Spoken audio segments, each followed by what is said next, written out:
Assalamualaikum warahmatullahi wabarakatuh. Anak-anakku sekalian, sampai jumpa kembali di channel Abdul Malik, guru kelas 6 SDIT Al-Ikhlas. Ya. Marilah anak-anakku sekalian, pelajaran kali ini kita mempelajari sejarah kebudayaan Islam, ya, SKI. Kita pelajari lanjutan tentang sahabat Nabi Utsman bin Affan. Waktu yang lalu kita sudah memasuki bagian C, ya, masa pemerintahan Utsman bin Affan. Sekarang kita lanjutkan di masa pemerintahan Utsman bin Affan di halaman 4, ya. C. Masa pemerintahan Utsman bin Affan.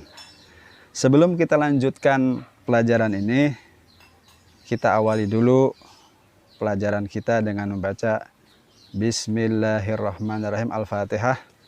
A'udzu billahi minasyaitonir rajim. Bismillahirrahmanirrahim. Alhamdulillahi rabbil alamin.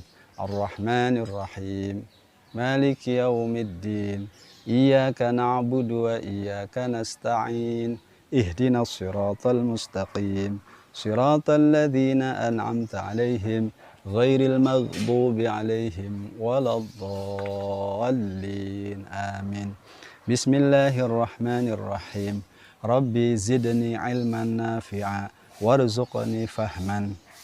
Rabbi ighfirli wa liwalidayya warhamhuma kama rabbayani shaghira. Rabbana atina fid dunya hasanah wa fil akhirati hasanah wa qina adzabannar walhamdulillahi rabbil alamin. Amin ya rabbal alamin. Anak-anakku sekalian, silahkan buka buku pelajarannya SKI, ya, di halaman 4 dulu. Kita awali dari halaman 4 dulu. C. Masa pemerintahan Utsman bin Affan, ya. Ketika Umar bin Khattab sedang sakit, ia menunjuk Utsman bin Affan, Ali bin Abi Thalib, Thalhah bin Ubaidillah, Zubair bin Awam, Abdurrahman bin Auf, dan Sa'ad bin Abi Waqqas untuk memilih salah satu di antara mereka sebagai khalifah. Pada waktu itu, Thalhah bin Ubaidillah sedang tidak berada di rumah. Kelima orang itu bersepakat mengangkat Utsman bin Affan sebagai khalifah. Ya, musyawarah itu berlangsung di rumah Abdurrahman bin Auf. Pada waktu itu Utsman bin Affan telah berusia 70 tahun. Ya, kita lanjut. Di masa pemerintahan ini, yaitu pertama mengukuhkan gubernur baru. Ya, di halaman 5. Secara umum, masa pemerintahan Utsman bin Affan meliputi 2 periode. Ingat, 2 periode, ya, yang masing-masing berlangsung selama 6 tahun. Ya, periode 6 tahun pertama, periode 6 tahun pertama ditandai berbagai keberhasilan dan kejayaan. Periode 6 tahun kedua ditandai oleh perpecahan, pergolakan, dan pemberontakan dalam negeri. Pada tahun-tahun awal pemerintahannya, Utsman bin Affan meneruskan kebijaksanaan pendahulunya, Umar bin Khattab. Ketika itu, Umar bin Khattab berpesan agar wali atau gubernur yang diangkatnya jangan diganti atau dipindahkan dalam jangka waktu setahun. Ya, hal ini dimaksudkan agar tidak terjadi kegoncangan dan gangguan keamanan. Berdasarkan pesan itu, Utsman bin Affan mengukuhkan beberapa gubernur di beberapa wilayah, yaitu pertama Amr bin As, gubernur Mesir dan Syam. Ingat. Kemudian yang kedua, Muawiyah bin Abu Sufyan sebagai gubernur Irak yang juga meliputi wilayah Azerbaijan dan Armenia. Yang ketiga, Abu Musa al-Ash'ari sebagai gubernur Iran yang mencakup Khurasan dan Basrah. Ya. Dah boleh digaris itu ya. 1. Amr bin As sebagai gubernur Mesir dan Syam. 2. Muawiyah bin Abu Sufyan sebagai gubernur Irak yang juga meliputi wilayah atau daerah Azerbaijan dan Armenia. Yang ketiga, Abu Musa al-Ash'ari sebagai gubernur Iran yang mencakup Khurasan dan Basrah. Basrah itu sekarang semacam Irak, ya. Utsman bin Affan benar-benar melaksanakan pesan Umar bin Khattab. Pada tahun berikutnya, barulah Utsman bin Affan mengganti atau memutasi pejabat-pejabat bawahannya. Selain itu, seiring berkembangnya wilayah Islam, Utsman bin Affan juga mengangkat pejabat-pejabat baru. Kecuali yang disebut di atas, pejabat-pejabat pada masa Utsman bin Affan merupakan kerabatnya dari Bani Umayyah. Yang paling terkemuka di antara mereka adalah Marwan bin Hakam, saudara sepupu Utsman bin Affan. Ia diangkat menjadi sekretaris negara. Jadi kebijakan itu telah mendapatkan tanggapan yang kurang baik. Hal itu disebabkan Marwan bin Hakam menjadi tokoh yang lebih menentukan dibanding Utsman bin Affan sendiri. Utsman bin Affan seakan menjadi boneka di depannya. Ya. Nah, mulailah sejak itu permasalahan kebijaksanaan, kebijakan-kebijakan perbendaharaan negara mulai muncul. Ya, menurut Utsman bin Affan, khalifah mempunyai wewenang untuk menggunakan kekayaan umum bagi kemaslahatan umat. Selama memangku jabatan, khalifah berhak mengatur kepentingan kaum muslimin. Sikap ini membedakan dari 2 khalifah sebelumnya. Nah, ya, sampai di situ dulu anak-anak sekalian. Ya, nanti kita lanjutkan di halaman 6, berjuang memperluas Islam. Ya. Sampai situ dulu, kita jeda dulu.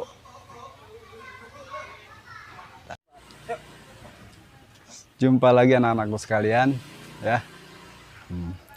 Kita lanjut di halaman 6, masih di pelajaran SKI, ya, tentang Utsman bin Affan. Tadi kita sudah membahas di mengukuhkan gubernur di halaman 5. Bagian 1, mengukuhkan gubernur. Sekarang kita lanjut di halaman 6, 2, berjuang memperluas wilayah Islam. Ya, lihat anak-anakku sekalian bukunya di halaman 6. Beberapa panglima perang yang terlibat dalam perluasan wilayah Islam adalah sebagai berikut. Pertama, Abdullah bin Abi Sarah. Siapa itu? Abdullah bin Abi Sarah. Abdullah bin Abi Sarah merupakan pengganti Amr bin As sebagai gubernur Mesir. Ya. Ketika pasukan Bizantium menyerbu Mesir pada tahun 651 Masehi, ia berhasil mengusir mereka. Setahun berikutnya, Abdullah bin Abi Sarah menyiapkan pasukan untuk mengusir pasukan Bizantium. Ia berhasil merebut pangkalan mereka di Tarablis atau Tripoli. Gubernur Bizantium di sana yang bernama Gregorius berhasil dikalahkan pada tahun 652 Masehi. Kemudian yang kedua, B. Muawiyah bin Abu Sufyan. Muawiyah bin Abu Sufyan merupakan putra dari Abu Sufyan bin Harb, seorang tokoh Quraisy yang terkenal dari Bani Umayyah. Muawiyah bin Abu Sufyan berhasil membentuk angkatan laut yang tangguh. Ia bertempur melawan pasukan Bizantium di pantai Kalkilia. Perang itu merupakan perang laut yang pertama bagi kaum muslimin dan terkenal dengan nama Perang Zatus Sauri. Dengan bantuan Abdullah bin Abi Sarah, ia berhasil menguasai Amuriyah atau Pulau Siprus pada tahun 33 Hijriah atau 653 Masehi. Dalam perang itu, Kaisar Konstantin terbunuh. Alhamdulillah. Kemudian yang C, Umair bin Utsman. Pada tahun 29 Hijriah, 649 Masehi, Umair bin Utsman berhasil menguasai Fergana. Lanjut, Abdullah Al-Laisi. Abdullah Al-Laisi berhasil menguasai Kabul. Yang E, Abdullah At-Tamimi. Abdullah At-Tamimi memimpin pasukan Muslim menguasai Hindustan. Daerah tersebut semula dikuasai orang-orang Hindu. F, Sa'id ibnu As. Sa'id ibnu As berhasil menguasai Jurjan. Yuk lanjut di halaman 7. Yang terakhir G, Abdullah bin Amir. Abdullah bin Amir memimpin pasukan muslimin menghadapi pemberontakan Yazdajir. Ia adalah kaisar Persia yang dikalahkan Umar bin Khattab. Ia mengobarkan perlawanan di Kirman. Ketika terdesak, ia melarikan diri ke Khurasan. Akhirnya Yazdajir terbunuh di sana. Beberapa wilayah yang melanggar kesepakatan dengan kaum muslimin ditundukkan oleh Abdullah bin Amir. Ya. Udah tadi masa pembentukan pemerintahan. Sekarang masa peristiwa fitnah. D, peristiwa fitnah. Lihat halaman 7 anak-anakku sekalian. Ya, perhatikan. Jangan ada yang main ya. Hati-hati. Kalau bapak-bapaknya jangan ada yang ngerokok ya. Peristiwa fitnah. Peristiwa fitnah terjadi pada periode kedua pemerintahan Utsman bin Affan. Sebab-sebab terjadinya peristiwa itu adalah sebagai berikut. Nah, ini yang peristiwa-peristiwa yang menyedihkan bagi umat Islam pada masa sahabat Utsman bin Affan. Yang pertama adalah, perhatikan yang pertama, kebijakan Utsman bin Affan yang mengangkat kerabat-kerabatnya dari Bani Umayyah sebagai pejabat pemerintah menimbulkan rasa iri dari kaum muslimin. Ya. Mereka melihat bahwa Bani Umayyah memperoleh kedudukan yang tinggi dalam pemerintahan. Mereka juga memiliki hak-hak istimewa dan kekayaan yang berlimpah. Padahal Bani Umayyah adalah orang-orang terakhir yang menerima Islam. Banyak dari mereka menerima Islam berdasarkan keuntungan duniawi. Mereka menyadari bahwa mereka akan kalah apabila tetap menyembah berhala. Beberapa pejabat dari kalangan Bani Umayyah menunjukkan perilaku yang tidak baik. Hal itu ditunjukkan oleh Walid bin Uqbah, gubernur Irak. Ia datang ke masjid dalam keadaan mabuk. Keadaan itu memunculkan perlawanan terbuka pada tahun 30 Hijriah. Walid bin Uqbah menjatuhkan hukuman mati terhadap 3 pemuda yang membunuh Ibnu Haisuman al-Khuzai.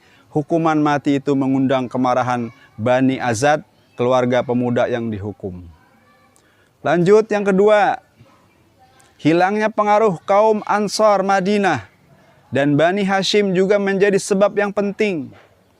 Kedua golongan tersebut kehilangan hak-hak mereka dalam urusan pemerintahan.